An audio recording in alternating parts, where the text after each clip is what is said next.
Okay, this is the third segment of the highlight reel. We're going now to Perek Tedvav 15 in Devarim, and we're reading about the halachot of giving tzedakah, starting in Pasuk Zayin.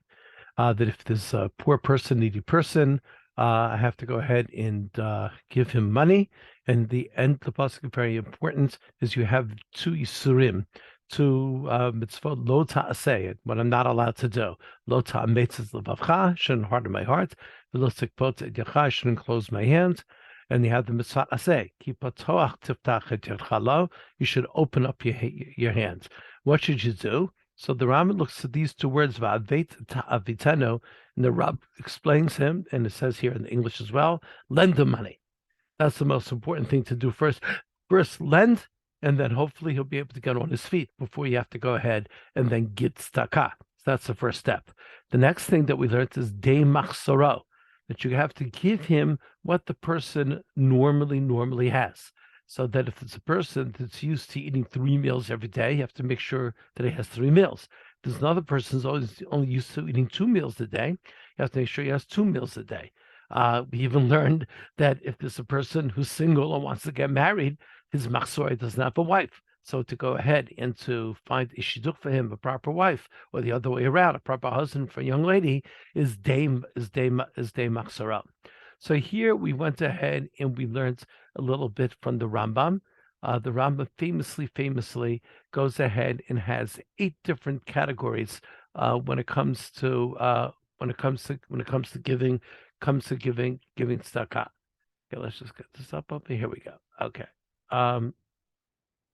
Sorry. Here we go. 8 different categories. What you need to know, which is very, very important, is that here, Shmona ma'alot yesh b'tzedakah. The 8 on the ladder tzedakah, there are 8 rungs. And the first thing the Rambam says is to give a halva'ah, is to give a loan, as we said. Step down is to give tzedakah, but I don't know who I'm giving it to, and the ani doesn't know who he's taking it from. A step down is that I know who I'm giving it to, but the ani has no idea who's giving it. That the ani knows who the person, who his benefactor is, but the person giving tzedakah has no idea.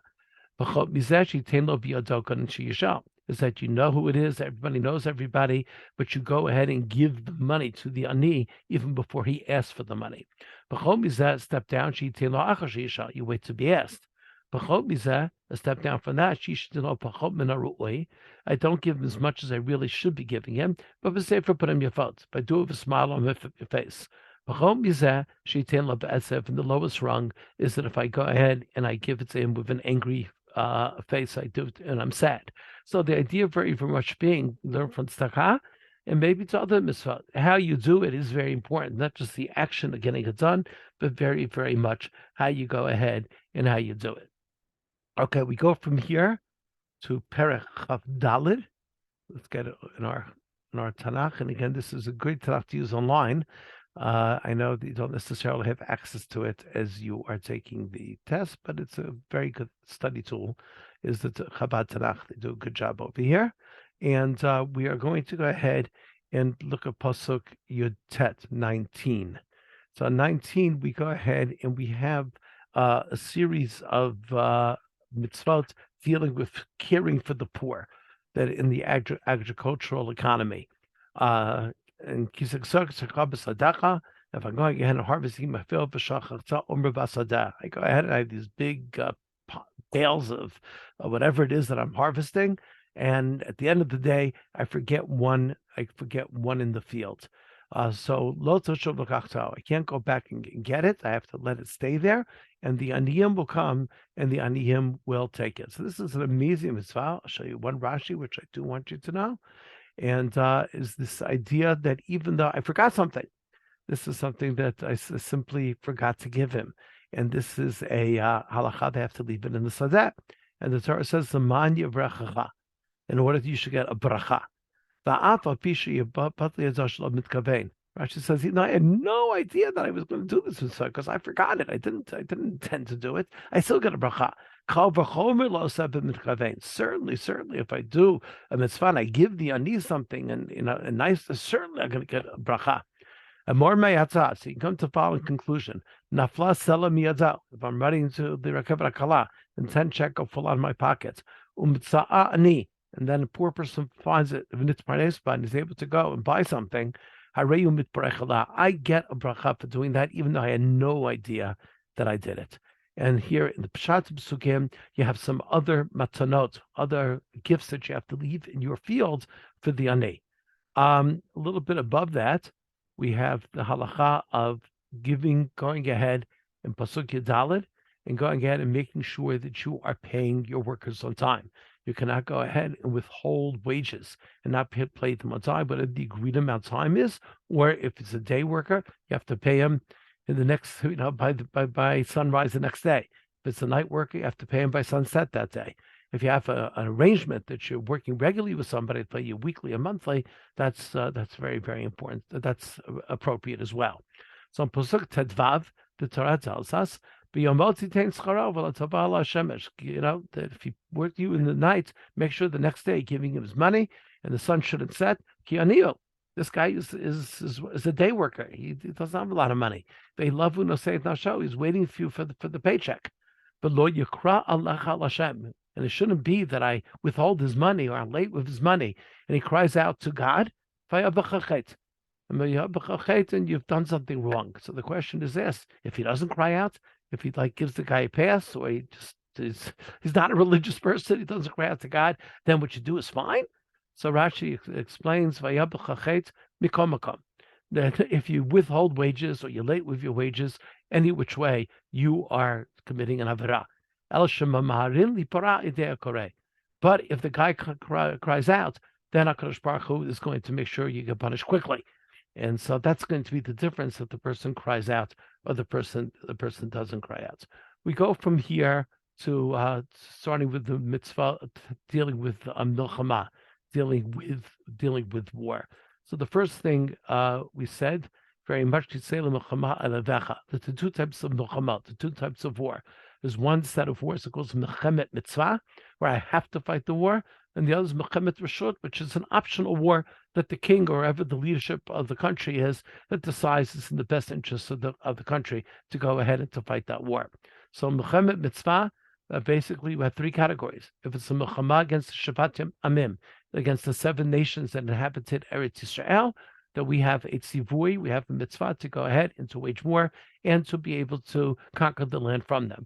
We have a mitzvah against Amalek. And we discussed that Amalek is not necessarily just one particular nation, but rather anyone that has the ofi, has the style of Amalek, that their main objective is to wipe out the Jewish people. And then the third mitzvah is in defense of the land. If we're attacked by whomever, whatever, we have to defend the land. That's mitzvah. And there, mitzvah, well, no excuses. Everybody's got to go out. When it comes to here in Parachaf, we're talking about mechemet reshut. Mechemet reshut means an optional war. And here we said there's a fellow by the name of called the Mashuach Milchama that goes ahead and gives the people idud, encouragement before they go out. Pasuk Gimel, B'amar lehem Shema Yisrael. Atzenkri v'mi'olam milchama alevechem, al yirach levachem, al terub, al tachbezuv, al tarub b'nehem, Hashem elokechem alechim lachem, yilachem lachem avayvechem lo shi'atzchem. To give them a sense of spiritual mission and the fact that Kadosh Baruch Hu is with Am Yisrael when they go out to war. And that person was called to Mashuach Milchama. From there, we have the psukim and Hey, Vav, Zayin, Chet of the people that were excused from this Mechemet, this Milchama, Mechemet Reshut, and we're going to focus in on Pasuk Chet.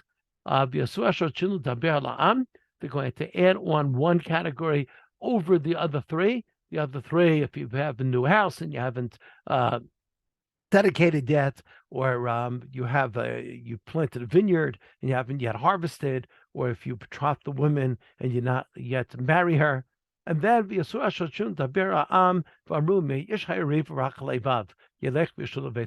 person is scared, If you're just scared, you can't take the war, the scenes of war. You should go and you should leave. Okay, that's quite the excuse. So here we have a very, very, very important Rashi, very important machloket. Rabbi Kiva says, no, this is what it means. That a person is unable just to stomach the whole idea of war. He sees a gun, gets scared. We don't want such a person. He's going to ruin the whole morale of the army. Rabbi Yossi Agalili Omer, Rabbi Yossi says, no. What's this guy afraid of? He's not afraid of milchama per se, but he's afraid he's done averot. Right? He's afraid that he sins, and maybe God's not going to protect him. And then Rabbi Yossi it goes further. He says that the whole reason why the Torah has these other categories of a new house or a new vineyard, or you betroth the woman, it's just as a cover story for those that are just scared because of their avirot. Because a person, if going to announce, if you have avirah, please leave, people are not going to want to. They could be embarrassed to leave. But after they made these 4 announcements, and then everybody could just leave, and people will say, because people won't know if they leave now that they're balei avirah. Somebody standing on the side or they're part of the platoon sees this guy leave, he'll say to himself, the reason why he's leaving is because he has a new house or a new wife, etc., etc., etc. And so that is just so the Yorei Varachal Evav basically is he afraid because of Averot, and the other categories are very, very, very much a cover story for somebody who's a Baal Averah to be able to leave comfortably and not to be embarrassed. So we went to Perach of Gimel here, which is one pasuk, which is important. Let's find it over here. So the Torah says as follows in pasuk Yud. If you go ahead and you're going to fight against your enemies, you should stay away from bad things. Don't do averot. So if it's not a milchama, I should do averot. So we learned Rashi and then Ramban. Rashi says, is that when you're in a dangerous place, and unfortunately you have not been doing what you're supposed to be doing, the Satan Ki'ilu goes ahead and says, okay, now it's easy to get him because he's in danger anyway. And so especially when you're in a place of danger, you have to be extra special careful to act in the right way. Ramban is a totally different take. He says that when you go out into war, all of a sudden your normal moral code just taken from you. Everybody's taught you cannot kill. And here in the army, what do we do? We give you an army kill. When you go in, you cannot, you can't destroy houses. Come into the army, I have to destroy houses. So what happens very, very often, you read about it in the Russia-Ukraine war all the time, is that atrocities take place. Because once a person is given a free check that he can start killing people and destroying homes, they start to rape, they start to plunder, all sorts of different things. That's what the pasuk says. When you go out to war, be very, very, very careful. Have to be extra special careful that you don't lose your moral, you don't use your natural moral sense. Okay, please know that Ramban. Okay, and there's one other thing from Milchama that we have over here that we need to know about is the last 2 psukim in Parachaf, Yotet and Chaf, that when you go ahead and lay siege to a city, that you should make sure not to just wantonly cut down fruit trees, that unless it's inhibiting you from actually attacking the enemy, but you just shouldn't wantonly cut them down. And in Pasuk Chaf explains why. The end of Pasuk Yotet. Ki ha'adam eitz hasadeh. Why is the tree of the field a man? What exactly does this mean? So Rashi explains that ki adam eitz hasadeh, a person might need this eitz hasadeh. You might need this eitz hasadeh. If you go ahead and you cut down all the fruit trees, all of a sudden you might get hungry. Don't do things which are just going to wantonly harm other people. In other words, if there is a military reason, that's one idea. But otherwise, ki adam eitz hasadeh, we're all going to benefit from these fruit trees. And just don't take it from fruit trees. It could be other things as well. From this pasuk, we learn the Yisur, what we call Bal Tashket, Bet Lamed. Baal Tashchit, that you can't just go ahead and destroy things for no reason. If you have something, you have to keep it. If just don't throw out things and destroy things for no reason. Baal Tashchit, we get that from this pasuk. Thank you very much, everybody.